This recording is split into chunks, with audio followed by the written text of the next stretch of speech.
अऊज़ु बिल्लाहि मिनश शैतानिर रजीम। बिस्मिल्लाहिर रहमानिर रहीम। व बिही नस्तईन व हुवा खैरुम मुईन। अम्मा बाद। अस्सलामु अलैकुम व रहमतुल्लाहि व बरकातुहू। आज हम अपने गुज़िश्ता दर्स का ख़ुलासा भेज रहे हैं, क्योंकि हम 3 दर्स दे चुके थे और उनका हम ख़ुलासा कर रहे थे। जो इसके बाद दर्स आ रहे हैं वो तो मुकम्मल आ रहे हैं, क्योंकि इनका मुकम्मल दर्स तो हमारे पास सेव नहीं था, तो उनके ख़ुलासे बना रहे हैं ताकि नए तलबा आकर इनको सुन सकें। तो हमने तक़लीद के बारे में बात कर ली थी, और आज जिसके बारे में हमें बात करनी है वो है पानी। क्योंकि पानी की हमने पहले दर्स में तक़लीद के बारे में बयान किया था, उसके बाद में निजासात के बारे में बयान किया था। अब जब हम मुत्ताहिरात में आते हैं, यानी पाक करने वाली चीज़ें, वो कौन सी चीज़ें हैं जो हमारी नजिस चीज़ को पाक कर सकें। अगर हमारा कपड़ा नजिस हो गया तो वो पाक कैसे होगा, तो उसमें सबसे बुनियादी चीज़ है पानी। तो आज हम उस पानी के बारे में बात करेंगे कि उसकी कितनी किस्में हैं और कौन सी किस्म किस लिहाज से, किस असर से फ़िक़्ह में हमें फ़ायदा दे सकती है और उसे किस तरह से लेना चाहिए।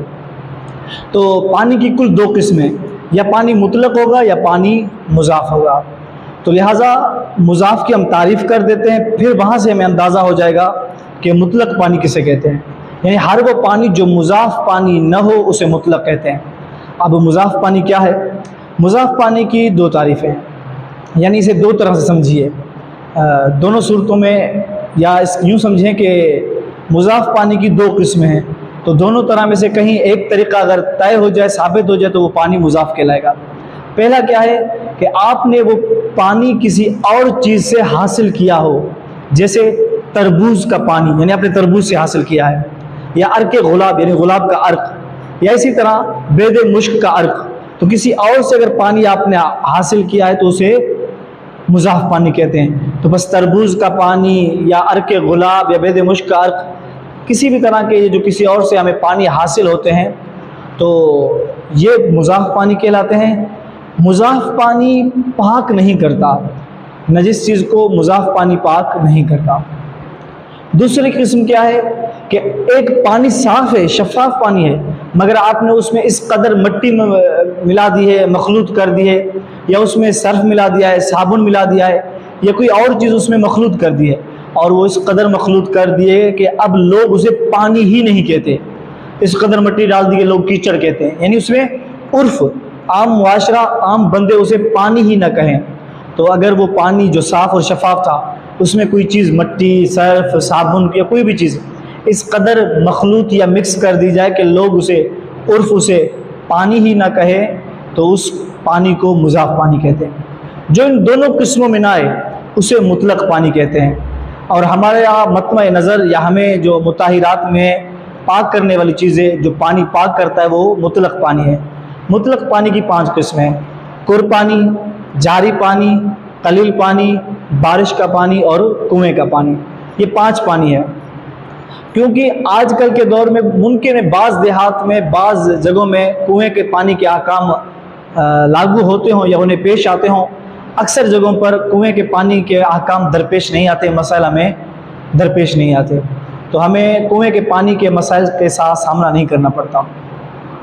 तो मुतलक पानी वो है जो मुज़ाफ़ पानी न कहलाए।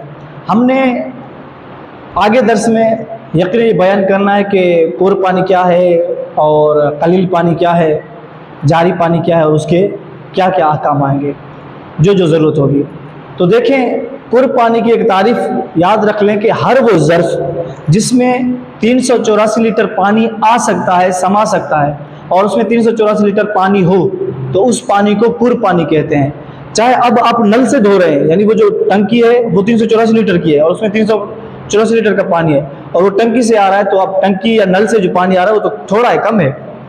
टंकी से आकर नल से अब आप कपड़ा धो रहे हैं, तो ये जो नल से पानी आ रहा है ये भी कुर पानी का हुक्म रखेगा, क्योंकि वो 384 लीटर से आ रहा है।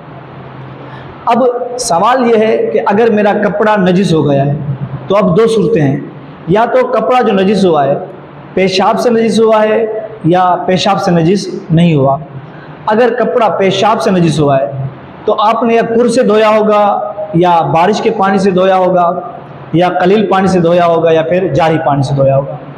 आपका कपड़ा जो नजिस है और वो पेशाब से नजिस है और आप उसे कुर्ब पानी से धोना चाहते हैं, यानी एक ऐसे पानी से या ऐसे ज़र्फ़ में पानी वो रखा हुआ है जहाँ 384 लीटर है, यानी कुर्ब पानी है, और वहाँ से आप धोना चाहते हैं, तो आपको चाहिए कि आप एहतियात वाजिब की बिना पर 2 मरतबा उस कपड़े को धोएं। जो कपड़ा आपका पेशाब से नजिस हुआ है, 2 मरतबा एहतियात वाजिब की बिना पर ज़रूरी है कि उस कपड़े को धोया जाए जब आप कुर्ब से धोना चाहें। और जब आप बारिश के पानी से धोना जाए तब भी एहतियात वाजिब की बिना पर 2 मरतबा। लेकिन जारी पानी से अगर धो रहे हैं, यानी दरिया का पानी है, इसी तरह जो पानी जारी हैं, उनके लिए ज़रूरी है कि आप 1 मरतबा धोएं। आपका लिबास पेशाब से नजिस है मगर फिर भी आप 1 मरतबा धोएंगे। लेकिन तीनों सूरतों में, चाहे आप कुर्ब से धोएं, बारिश से धोएं या जारी से धोएं या कुएं से धोएं, आपका कपड़े को निचोड़ना, उसका धोवन निकालना, गुसाला निकालना ज़रूरी नहीं है। बस कपड़े को जो हम निचोड़ते हैं, ये कहाँ ज़रूरी है? कुर्ब में, जारी में, कुएं में, बारिश के पानी में ज़रूरी नहीं है। अलबत्ता कलील पानी का हुक्म भी रहता है। तो ये 4 पानी हो गए। अगर आप अपना कपड़ा जो पेशाब से नजिस है वो कलील पानी से धो रहे हैं तो आप पर ज़रूरी है फतवे की बिना पर, यहाँ एहतियात वाजिब नहीं है, फतवे की बिना पर ज़रूरी है कि 2 मरतबा धोएं। और आपको पता है कि फतवे और एहतियात वाजिब में क्या फ़र्क है, हमने बयान किया था। फतवे में हम किसी और मुज्तहिद की तरफ रुजू नहीं कर सकते, हमें इजाज़त नहीं होती। मगर जब मुज्तहिद जिसकी हम तकलीद कर रहे होते हैं, जो आलम होता है, अगर वो एहतियात वाजिब कहे, जैसे यहाँ पर आगे सिस्तानी दामत बरकातहू कह रहे हैं कि एहतियात वाजिब की बिना पर कुर्ब पानी में 2 मरतबा धोना है, तो इसका मतलब ये है कि आप फल आलम की तरफ रुजू कर सकते हैं, यानी जो उनके बाद दूसरे दर्जे में आता है। तो अगर हम कलील पानी से अपना नजिस कपड़ा जो पेशाब से नजिस है उसे धो रहे हैं तो फतवे की बिना पर 2 मरतबा धोना ज़रूरी है। अब सवाल यह कि क्या यहाँ गुसाला यानी धोवन निकालना ज़रूरी है? ज़रूरी नहीं है। तो यहाँ पर धोवन निकालना ज़रूरी है, यानी उसे निचोड़ना ताकि उसका पानी जो उसके अंदर है वो निकल जाए, ये इंतहाई ज़रूरी है। और वो जो धोवन निकलेगा वो धोवन नजिस होगा, लेकिन उसके बाद जब वो कपड़ा पाक हो गया है, अब कोई भी अगर पानी उससे निकलेगा तो वो पानी पाक शुमार होगा, नजिस शुमार नहीं होगा। तो बस पहला धोवन जब हम निचोड़ रहे हैं तब वो नजिस होगा, दूसरा धोवन नजिस होगा, लेकिन आखिरी धोवन जब हमारा कपड़ा पाक हो गया है और उसके बाद हम पानी निकाल रहे हैं तो वो हमारा धोवन, निचोड़ना, जो गुसाला क्या होगा, पाक होगा। तो ये रहा। लेकिन अगर हमारा कपड़ा पेशाब से नजिस नहीं है तो उसे 1 ही मरतबा धोना है। तो ये पानी के अहकाम रहे जिन्हें हम खुलासा के तौर पर जल्दी जल्दी में बयान कर चुके। अब हम आते हैं अगर हमारा बर्तन नजिस है तो उसे कैसे धोना है। तो देखें, बर्तन या बाहर से नजिस होगा या अंदर से नजिस होगा। अगर बर्तन बाहर से नजिस है तो उसे 1 मरतबा धोना है, लेकिन अगर बर्तन अंदर से नजिस है तो आपको देखना पड़ेगा कि आप कुर्ब पानी से, कुर्ब जारी बारिश के पानी से धो रहे हैं या कलील पानी से धो रहे हैं। अगर आप बर्तन को कुर्ब जारी या बारिश के पानी से धो रहे हैं तो ज़रूरी है कि 3 मरतबा धोया जाए एहतियात वाजिब की बिना पर। बस कुर्ब जारी और बारिश के पानी से अगर बर्तन का अंदरूनी हिस्सा नजिस हो गया, धोया जा रहा है, तो एहतियात वाजिब की बिना पर 3 मरतबा धोना ज़रूरी है। लेकिन अगर कलील पानी से धोना चाहते हैं तो फिर फतवा है कि 3 मरतबा धोया जाए। हाँ, इसमें वो फ़र्क मसले करेंगे जहाँ पर कुत्ते की अगर रान टपक पड़ी है उस बर्तन में तो उसे 7 मरतबा धोया जाता है और मिट्टी से मांजा जाता है, तो वो सब मसाइल आएंगे।